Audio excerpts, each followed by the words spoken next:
At a family dinner, my foster parents took credit for my success, so I revealed how they secretly stole my inheritance. When I was just 10 years old, both of my parents were killed in a hit-and-run accident caused by a drunk driver. At the time, my dad was 40 and my mom was 36. They didn't have any close family left who could take me in. We lived in a tiny, tight-knit town where everyone knew each other, the kind of place where going to church was just part of life. My dad had inherited a modest fortune, so working was never really something he needed to do. He didn't care much for the big city, so he and my mom packed up and moved to this small town. They opened an antique store together. My mom had a passion for collecting antiques, so it was a dream setup for them. After they died, I was pretty much headed for an orphanage. That was until a couple from our church, who I'll call Mr. and Mrs. Jones, made this big emotional speech one Sunday about how every little girl deserves a loving home. They said something along the lines of, "God has blessed us with the joy of raising this child in our home and hearts." I don't remember the exact words, but it was definitely the kind of thing that made you cringe a little. In the end, the Joneses became my foster parents. They already had a daughter named Lily who was about a year older than me, so you'd think we might have hit it off and become close. But that never happened. Lily had her own world, and she pretty much acted like I didn't exist. Honestly, I could write an entire book about all the times she twisted things around and blamed me for stuff I didn't do. One time, for example, Lily stole a lapel pin that had belonged to her father's dad. She had a thing for shiny objects and wore it to school secretly. I knew about it. When Mr. Jones realized it was missing, he turned the entire house upside down looking for it. It meant a lot to him. Eventually, they found it in Lily's room, but instead of owning up to it, she pretended to be shocked and pinned the blame on me. I was stunned. I denied it with everything I had, but she still managed to convince them that I'd stolen the pin and planted it in her room to get her in trouble. That was just one of many times she threw me under the bus and got away with it. I was the one who'd end up grounded or punished, never her. The Joneses got money from the state for fostering me, but they also received monthly checks from my dad's estate, meant to support me until I turned 18. Once I hit that age, I'd be given full control of my inheritance. Now, they weren't outright cruel, but behind closed doors, it was pretty obvious they were just using me. Out in public, they'd act all sweet and nurturing like they were made of sugar and sunshine, and it made my skin crawl. They even forced Lily to pretend to be nice to me when others were around, though she clearly hated it and only went along because they told her to. Whenever a social worker came by to check on me, the Joneses would put on a whole performance. They'd rehearse with me beforehand, telling me exactly what to say, how godly and generous they were, how thankful I was to live with them. As soon as the lady left, they'd go right back to ignoring me and blowing through my dad's money on internet junk and fancy trips. Even as a teenager, I could see what was going on. They were only using part of the funds they got both from the state and my trust to take care of me. The rest? That went to their own personal luxuries. Over time, they started acting like they were financial geniuses, telling people their sudden wealth came from good business moves. But I knew better. That new Volvo? My dad's money. That vacation to New York? My dad's money. The expensive clothes they bought for Lily? Again, my dad's money. When I was 17, I started noticing that they were secretly stashing away funds from my trust to pay for Lily's college tuition. They never said it outright, but they kept dropping hints that once I got my inheritance, I should be grateful and godly enough to repay them for all they'd done raising me. They were clearly expecting a payout. But in my eyes, they'd already gotten more than enough. Mrs. Jones, in particular, had helped herself to nearly all of my mom's antique collection, the very pieces from the store my parents had loved so much. She kept some, gave others to Lily or her own relatives. One thing she really had her eye on was a very rare and complete Brocane china set, genuine and worth tens of thousands of dollars. Not a replica, the real deal. The kind of set that looked like Napoleon Bonaparte himself could have eaten steak off of it. Of course, it was mine. But Mrs. Jones assumed I didn't know that and would talk constantly about how she planned to give it to Lily on her wedding day. She figured, since I dressed like a tomboy and didn't seem interested in all the antiques she'd pilfered, I wouldn't care about the china either. Truth is, when I was little, my mom always told me that things were just things, not worth obsessing over. So no, I wasn't attached to the set itself. What bothered me was the way Mrs. Jones acted like it was hers to give away. Once Lily was off at college, thanks, of course, to the money left behind by my mom and dad, I started making my own plans. I'd always done well in school and even landed a partial scholarship to a college out of state. The rest of the tuition, I could easily cover with the inheritance that I was about to take full control of. True to form, Mr. and Mrs. Jones kept up their little guilt campaign, pushing the idea that I owed them something for raising me. They'd go on about how they made sacrifices and how, now that I'd be rich, I should give back.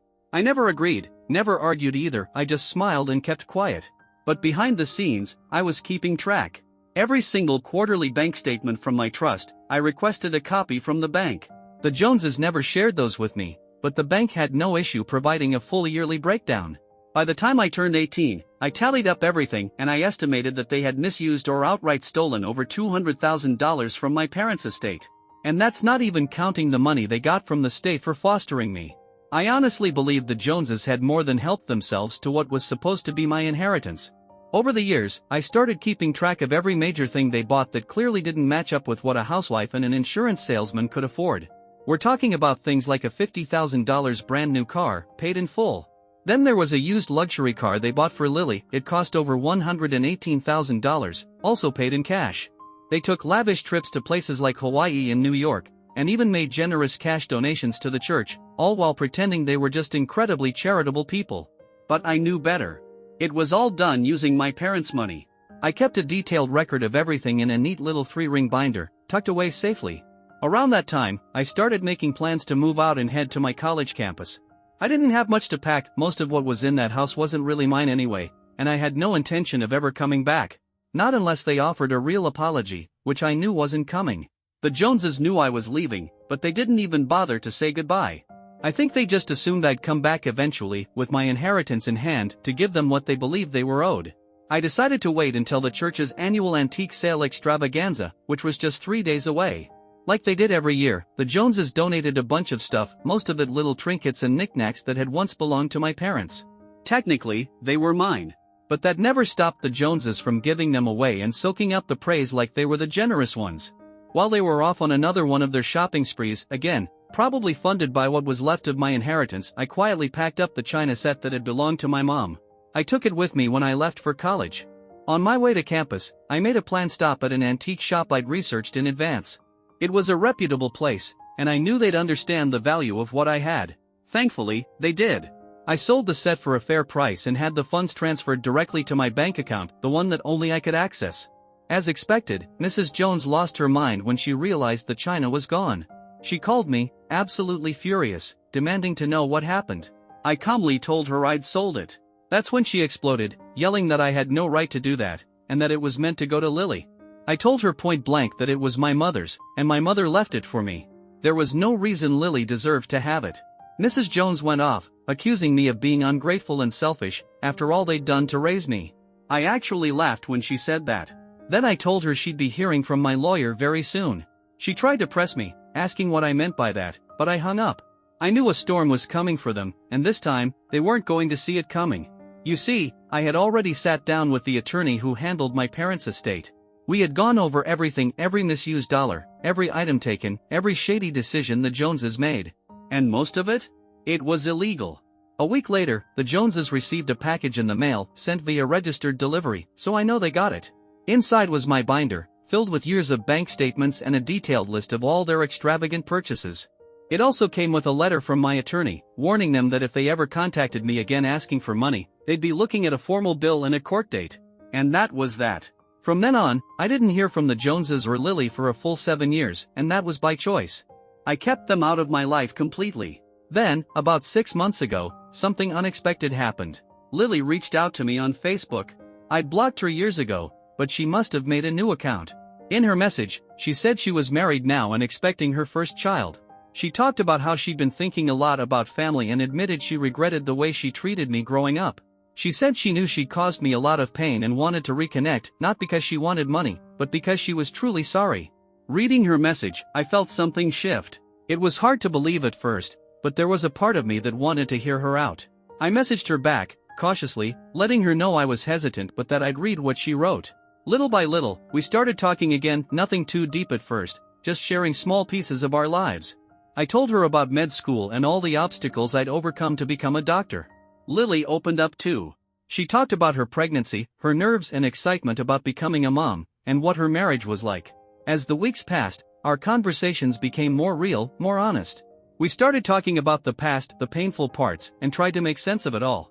Slowly, we built a bridge between who we were and who we'd become. I could tell she'd really changed. She apologized more than once, and I believe she meant it. She wanted to make amends.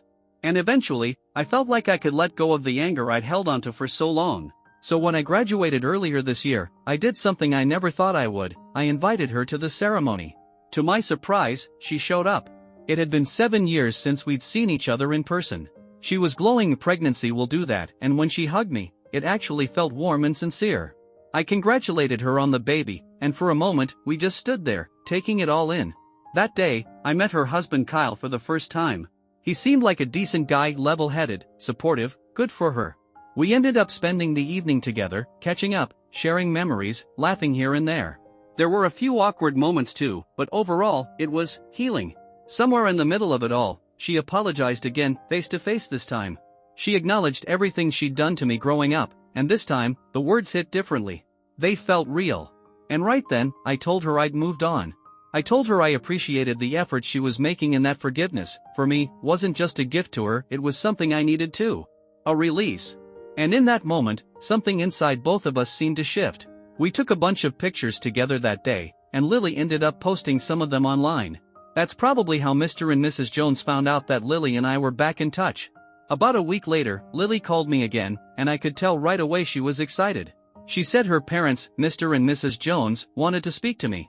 Apparently, they were ready to apologize too. Lily told me that her parents were truly happy to hear about everything I'd accomplished, especially about me becoming a doctor. She also believed they had changed a lot over the years. I wasn't fully convinced, but seeing how much Lily had grown and the sincere effort she'd made, I figured maybe the Joneses deserved a chance too. So, I unblocked their number and told Lily they could call me directly if they wanted to talk. That same evening, Mr. Jones gave me a call. His voice sounded warm, maybe even a little emotional. He congratulated me on becoming a doctor and said my parents would have been so proud of me. That part hit me, because deep down, I had always wondered what they'd think if they were still around. He went on to say how proud he was of me, and that Mrs. Jones felt the same way. I had a lot of feelings swirling in that moment: confusion, cautious hope, and more than a little skepticism. But part of me wanted to believe people could change, that maybe self-reflection could lead to real growth. So, when Mr. Jones invited me to come over for a family dinner, I agreed. I figured if nothing else, it might give me some closure. Maybe even a chance to rebuild something that had been broken for so long. It had been 7 years since I'd stepped foot in that town. The drive there felt surreal, and the whole way, I kept hoping things wouldn't go off the rails. When I arrived, Mrs. Jones greeted me at the door with a bear hug. I didn't expect that. I mean, really didn't. But strangely, it felt nice. Mr. Jones came out next, smiling and offering to help with my bags. They ushered me inside, and I nearly jumped out of my skin when a group of their close friends and family popped out yelling, "Surprise!" I'll admit it made me smile. For a moment, it felt like they really had put effort into making me feel welcome. The place was warm and full of energy. Mrs. Jones led me to a seat, and soon everyone was gathered around, chatting and catching up. The smell from the kitchen was incredible. Home-cooked meals lined the table, and it was clear they'd gone all out for this dinner. It felt like a celebration. For a while, things felt good. We laughed, talked about the old days, shared stories from my time in med school, and even heard about what they'd been up to over the years. But then, midway through the dinner, Mr. Jones tapped his glass to get everyone's attention. Everyone looked over, and he stood up with a proud look on his face, raising his glass. "We've done a great job with this one," he said, beaming. "She's a doctor now, thanks to the values we taught her." Then Mrs. Jones chimed in, just as proud. "We took her in when she had no one. We gave her the love and guidance she needed to succeed." I sat there stunned, the smile on my face slowly fading as resentment bubbled up inside me. They were congratulating themselves, patting themselves on the back for a job well done, when they knew exactly how they treated me behind closed doors. I looked over at Lily, searching her face for some kind of explanation. She looked just as uneasy as I felt. While the rest of the room toasted to my success, I stayed quiet, smiling faintly, trying to figure out whether I should let them keep up the charade or finally speak my truth. But I couldn't stay silent anymore. I cleared my throat and gently tapped the side of my glass. The room fell quiet, all eyes on me. My hands trembled a little, but I kept my voice steady. "Thank you all for your kind words," I began. "But there's something I've needed to say for a long time now." The air shifted immediately. You could feel the tension ripple through the room as I started to speak. I told them the truth, how growing up in that house felt more like surviving than living. I talked about how I was made to feel like an outsider, constantly belittled, blamed, and emotionally dismissed. How I was never treated like a real member of the family. I spoke about how hard I'd worked, not because of the love and support I received, but but in spite of the way I was treated. I told them how, behind all the smiles and holy appearances, Mr. and Mrs. Jones had used the money meant for my upbringing to fund their lifestyle, trips, gifts, expensive cars, and even donations to gain praise from the community. There were gasps from around the room. A few people looked genuinely shocked. Others just sat frozen, processing the truth behind the polished image the Joneses had carefully built over the years. Mr. and Mrs. Jones looked completely rattled. You could see it all over their faces: panic, shame, denial. They fumbled for words, trying to salvage the moment, but their excuses fell flat. No one was buying it. What started as a celebration had suddenly turned into something raw and painfully real. And I couldn't be part of the show any longer. So I stood up, grabbed my bag, and left. I didn't look back. That walk out of their home felt like shedding the final weight of the past. The silence behind me was deafening, but freeing. In the days after, I started getting calls. The Joneses tried reaching out. Lily did too. Which brings me to why I ended up posting my story online. I wanted to hear what others thought. Was I wrong to tell the truth the way I did? Was it selfish? Or was it long overdue? Update 1. Thank you to everyone who weighed in with your thoughts. Your honesty really helped me process everything. Looking back, I think part of me still wanted to believe they had changed. I don't know why, but I guess I hoped time had humbled them. But watching them sit there and try to claim credit for all my hard work after everything they put me through was just too much. I ended up talking to Lily again a few days later. She apologized right away and told me she had no idea her parents were going to act like that. I believe her. I let her know I didn't blame her for their behavior. All I ever wanted was for the truth to be heard. And surprisingly, she agreed with me. She said I had every right to speak up and that she supported my decision. So yes, I'm still in touch with Lily. I'm glad she reached out, and I do believe she's trying to do better. But as for Mr. and Mrs. Jones? They've kept trying to contact me, but I haven't answered. I'm not sure I ever will. I just don't have the energy to keep picking up their calls anymore. Update 2. It's been about a month since my last update, and for those asking, yes, I finally did speak to the Joneses. I guess curiosity got the better of me, and I wanted to hear what they had to say for themselves. I was the one who called. Mrs. Jones answered. Her voice was a strange mix of hesitation and hope, like she wasn't sure how the conversation would go but was praying it wouldn't be another explosion. After a beat, Mr. Jones joined in too. There was a long, awkward silence before either of them spoke. Then came the justifications. They started off trying to explain their side of things, how they'd been under financial pressure, how they thought they were entitled to part of the inheritance for raising me. I sat there and let them talk. I didn't interrupt. I just listened. When it was my turn, I didn't yell. I didn't get emotional. I simply laid out the truth as calmly and clearly as I could. I walked them through everything: the money they misused, the manipulation, the years of feeling invisible under their roof. I told them that watching them stand up at that dinner and pat themselves on the back for my success was painful. It felt fake. It was fake. I told them that speaking up at dinner wasn't meant to humiliate them, it was meant to finally shine a light on everything I had carried alone for years. They needed to hear it. They needed to understand the hurt they caused. Mrs. Jones eventually broke down. She admitted they had lost their way, that they got caught up in status and materialism, in the image of being generous saviors. Mr. Jones echoed her words, admitting their actions were wrong and that no amount of pressure could justify what they did. Still, I was honest with them. I told them that apologies, while appreciated, don't magically erase what happened. The damage was real. The scars are still there. We ended the call on what I'd call a tense but mutual understanding. They expressed a desire to make things right, and I told them I wasn't shutting the door, but that this wasn't going to be easy or quick. I didn't promise forgiveness, but I acknowledged their effort and said time would tell if it was genuine. Since then, we've had a few check-ins. Nothing deep. I've kept some distance, and I plan to. Trust is fragile, and rebuilding it takes more than nice words and phone calls. I'm not letting my guard down, but I am leaving a little space open, just enough for the possibility of something better. The ball's in their court now. Update 3. It's been about 5 months since that conversation, and life has been moving forward in ways I never expected. Lily gave birth to the most beautiful baby girl I've ever seen. I visited her in the hospital, and holding my niece for the first time, there really aren't words for that kind of moment. It was overwhelming, in the best way. I cried, not just for the joy of it, but for everything we'd come through to get to that point. I'm beyond thankful that Lily reached out to me, and that she's continued to grow and show up in meaningful ways. Becoming an aunt has added something new to my life, something pure. And Lily? She's become a real bridge between me and her parents. She hasn't pushed too hard, but she's been gently encouraging us all to find some kind of peace. I see the Joneses making an effort, and I'll give them that. It's cautious progress, but it's still progress.